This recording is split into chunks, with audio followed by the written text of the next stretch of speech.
George Floyd! George Floyd! It was electric to be in Minneapolis watching the first day of the trial. We'll begin with opening statements. Because the whole world is watching, and the whole world is going to watch for the outcome. Ladies and gentlemen of the jury. Prosecution is basically saying that Derek Chauvin showed callousness, a lack of humanity, gross negligence, and a violation of police department protocols when he kept his knee buried under George Floyd's neck for that amount of time, and that it was that direct action that led to his death. Mr. Chauvin, members of the jury. The defense was saying what he did was in policy, and it didn't necessarily lead to his death because George Floyd was on drugs and had all sorts of health problems, and it's not clear that the knee on the neck is what led to that death. It could have been something else.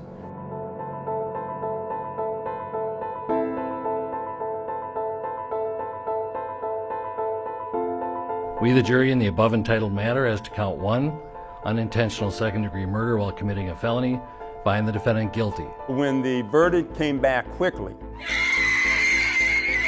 I knew that that could only mean one thing. Verdict count 2, third-degree murder, find the defendant guilty. Count 3, second-degree manslaughter, find the defendant guilty. The jury was trying to say emphatically that we reject the defense's defense. We had a live picture from Minneapolis, and you saw members of the African American community in tears. It was a recognition for millions of Americans that they are seen and that their life does matter, that George Floyd's life mattered, that there is a justice system that can work, and that can work for everybody. I was relieved, but I was relieved in the way that you feel when, say you hear a meteor is heading toward the earth and it's a near miss. The guilty verdict reminds us that we have to take whatever opportunities we have to bring justice. It affirms that organizing works. I'm going to be honest though, you can completely agree with this verdict and still have some concerns about how it was reached. You can have concerns, for example, about the civil settlement being reached before the trial got underway. You might also be really concerned about this jury not being sequestered. This jury heard about what happened to Dante Wright 10 miles away. They got wall-to-wall coverage of it. And so that could have compelled them to focus not on doing individualized justice to Derek Chauvin in this particular case, but focusing their attention on the social consequences of their verdict. And that concern is something that the defense attorney is going to bring up on appeal. We'll see what happens. We came for one thing and one thing only. That was justice for George Floyd. And today, that's what we got.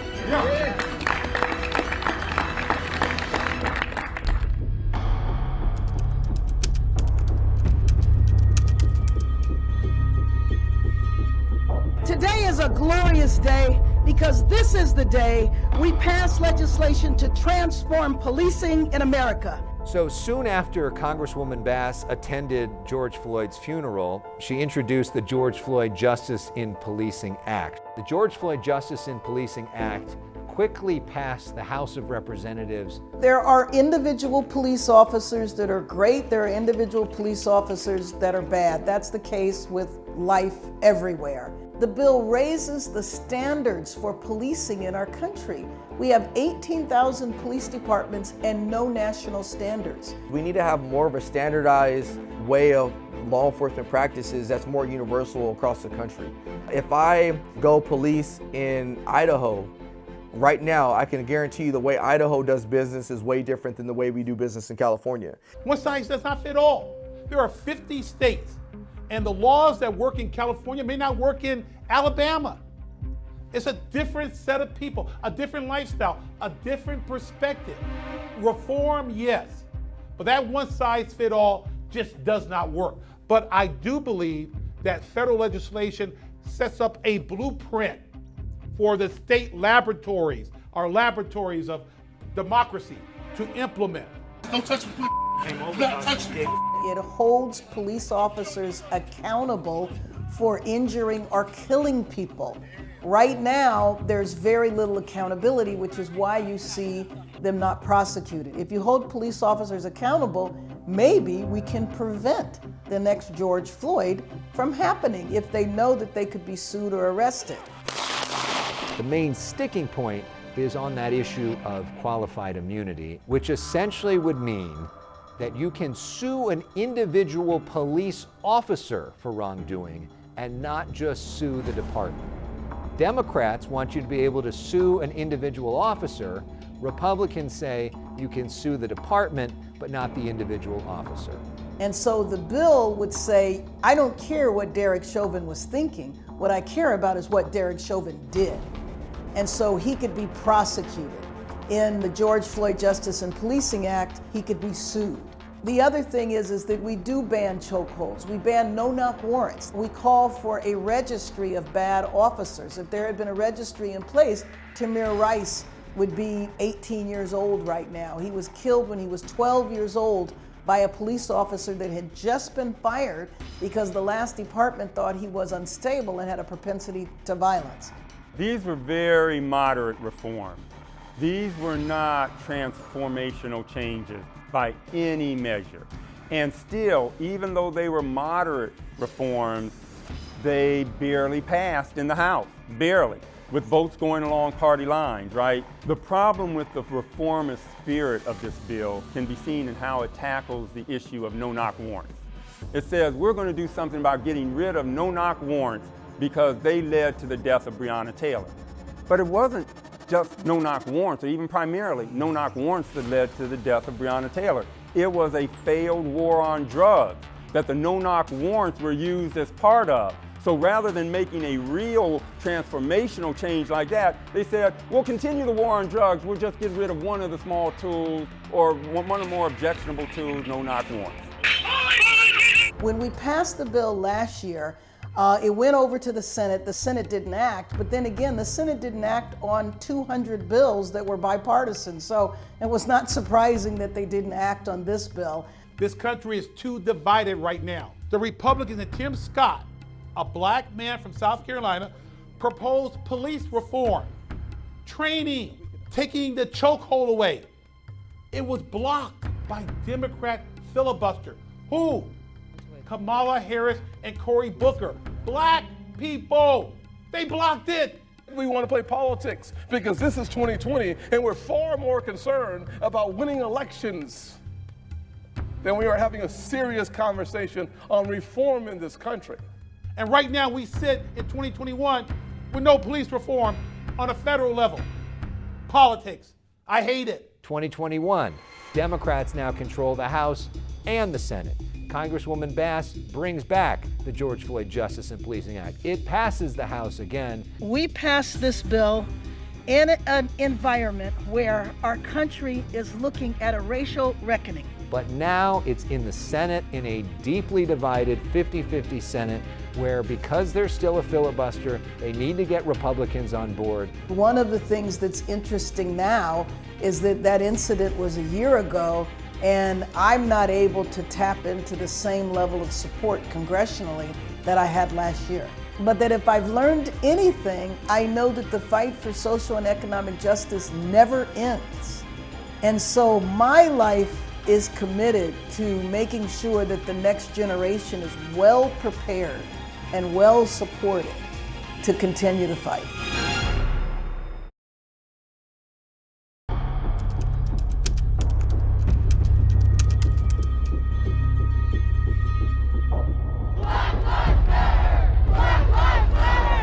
Wasn't necessarily a movement that came up overnight. This is a movement that was sparked for years and years and years, and maybe George Floyd was possibly that final match that just made the fire an inferno.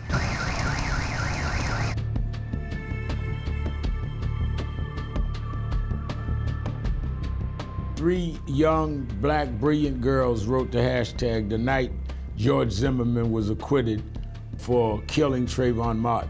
We, the jury, find George Zimmerman not guilty. And it meant to me that they were saying when this jury said he was not guilty, is like here we go again where we don't matter. And they were saying, but we do matter. Black lives matter. We matter as much as anybody else in the country. People say, well, what about white lives matter? White lives always matter. The statement was to say, you treat us like we don't matter, and we matter, first to ourselves. Can we say Black Lives Matter? Black Lives Matter. I know this organizing work to be my sacred duty, and it's my calling to do this work. So we'd been working in Black Lives Matter around issues of state-sanctioned violence for 7 years by the time George Floyd was murdered. Look, all lives do matter, we get that, but Black lives matter. You know what I mean? We came into this world, we helped build this country. Our ancestors, we saw what happened to them on the boat ride on the way over here, how some didn't make it, how we were treated. How are we still being treated like that in 2020 and 2021? We have to make a change. So Black Lives Matter is a rallying cry. It was a reminder to Black folks that our lives matter, right? It was a reminder of our power and again of our sacred duty to transform a world where targets are put on our backs. Thank you all for showing up. Black Lives Matter has called itself from the beginning a leader-full movement rather than a leader-less movement, that it doesn't have a central leader because that is too easy a way for a movement to be kind of compromised or co-opted, or if you eliminate the charismatic leader, neutralized. There's a larger movement for Black lives that includes many different people and organizations and those who kind of unite under the banner Black Lives Matter. And then there's Black Lives Matter as an organization, which is made up of chapters around the country and around the globe that are united under a set of guiding principles and a recognition that we have to not just reform things, we have to transform things. Supporting Black lives and Black Lives Matter, the organization, can be two different things to people because they have a platform. BLM is a platform, and people had to think about, what does defund the police mean to you? What does police reform mean to you? And where do you want to go with your support in that range? The Black Lives Matter movement is very important. The thing that I have with the Black Lives Matter is when a political figure, a police officer, someone of that nature might kill a Black person, Black Lives Matter step in. If Josie killed Jack on 83rd, Black Lives Matter is not there. So what is the purpose, what is the meaning if you're not going to be there when all deaths are taking place with our Black culture, our Black people? I don't understand that. Say his name! Black Lives Matter only cares about Black lives if there's a white police officer involved with a Black suspect. I find that offensive. Black Lives Matter do not care about Black on Black crime. And I'm sick and tired of those individuals saying, well, that's not what we're up for. Black Lives Matter do not care or do not recognize or do not acknowledge the existence of Black police officers. So when a Black police officer is slain, like former Black police officer David Dorn in St. Louis, you don't see Black lives protesting. You don't see Black lives protesting when there's Black on Black crime. Let's say that George Floyd situation occurred, and let's say the 3 officers that were on his back were Black people or Black officers. Do we think it would have caught or garnished as much attention as it did with Derek Chauvin? And a lot of people give me an overwhelming sense of, yeah, I don't think we would have heard about it. The intentions are good. The application, a disaster. So just because I don't agree with the concept of Black Lives Matter, I'm a house Negro, I'm an Uncle Tom, my conscience and my value system stay strong because they're entitled to their opinions and I'm entitled to mine. But that's the pressure that people face when you don't go along with the so-called program. We have to upend unjust systems. Black Lives Matter is committing ourselves to that kind of radical visioning, and we have great clarity that jails, prisons, police have to be upended, and we have to create something new. What do we want? Justice! When do we want it?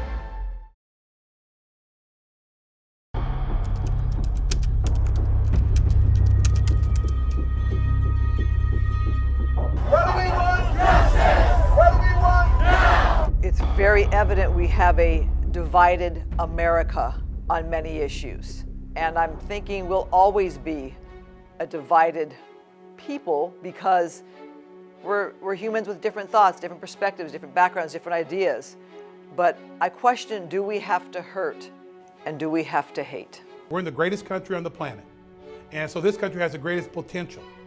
And so I think people need to listen to others. We're so polarized. I mean, this country is beautiful when the country comes together. Usually a tragic event, like the 9/11 situation. I don't want a tragedy to bring us together. I want progress to bring us together. You can feel it, all the echo chambers on social media, all of the pundits on national TV. It just feels like people are in two opposite tribes right now. And depending on what side you're on, you don't really want to listen to the other one because you're right and no one else can tell you you're wrong. What do we do so that this element of unrest no longer exists? I'm proud of the American policing, but particularly more proud of what LAPD has been through its trials and tribulations to develop into that ideal of what 21st century policing should do to build trust and ensure that the powers and authorities that we have are used judiciously and with an emotional intelligence. But that's a hard conversation to have when you're giving someone a citation. And that's a difficult conversation to have if you're a victim of a crime and you're just trying to get a report. I think what we all can do better is to listen to people's own experience. I mean, this is not just a black and white issue. I think what we saw with the recent incidents of anti-Asian hate, Stop Asian hate! Was this feeling from that community that they really had been overlooked and not listened to for years. I think the big thing right now is nobody's sitting down to talk. Nobody is finding a middle ground. Let's find a middle ground. Let's all agree to disagree. And then we can all possibly get along. Can we all get along? God made us all differently so that we can come together and make the world a better place. Not that we can disagree and fight and you look different. So you don't know me. The bottom line is we don't know each other, and that's why we should get along so that we can get to know each other so that we can move further in life. We saw people of all communities come out and stand together. I went to some marches where half the participants and sometimes more were white. I've never seen that before. Of course, you see the black faces, but you see the Asian, the Latino faces, you know, the white faces. I loved it. It gave me hope, and it made me happy. And I said, yeah, all right, we're not alone. We got a squad, and they will come out. I think we've come so far since even when I was a kid or a teenager in how we view different races and inclusivity. And this younger generation, I think, has really been a voice for that, to love one another no matter what you look like, no matter the color of your skin. One thing that is, I think, reason to be hopeful is that if you look at the younger generation, they, by and large part, are much more tolerant as a generation and much more open to celebrating people that are different from them. I can only hope that our young generation continues to fight the way they're fighting, continue to march, to continue to demand for justice and respect. And I want a brighter future for my kid. I mean, at the end of the day, and I know there's every parent out there that's watching right now that wants the same. The youth, they have the ability and the knowledge and the values to go and push forward for a better future. This is only the start. The fight goes on. I think more people are aware of the need for social justice and fairness. In the 30 years that I've been a civil rights attorney, I don't think a lot of people was aware of the existence of the problems that exist that we're talking about. So as I sit here doing this interview, there is a greater worldwide recognition and a greater acknowledgement in America of the need to improve social justice.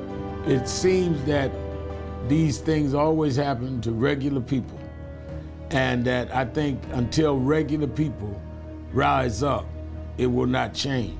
Rodney King was not special, but what happened to him was special. Same thing with Breonna, same thing with Rashad. And now that regular people are getting involved, we can have real change. And I think we shouldn't miss that. It was regular people that did it this time, because I think regular people understand that could be me. You have to be the change you want to see in the world. You have to be it. If you want peace, be it. If you want to love, be it.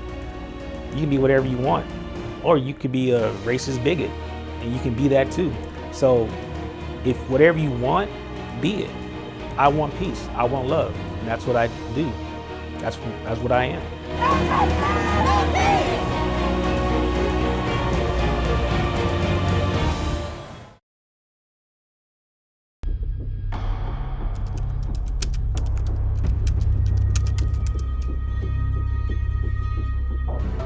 I remember when Trayvon Martin happened 7 years ago.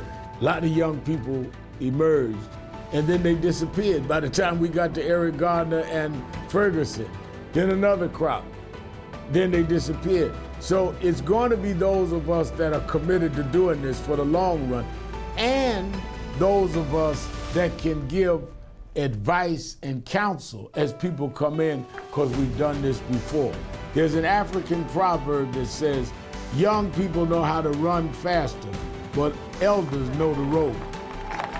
One thing they didn't teach me coming up in civil rights is they never told me where the retirement plan was for activists. You just keep going until you can't go no more.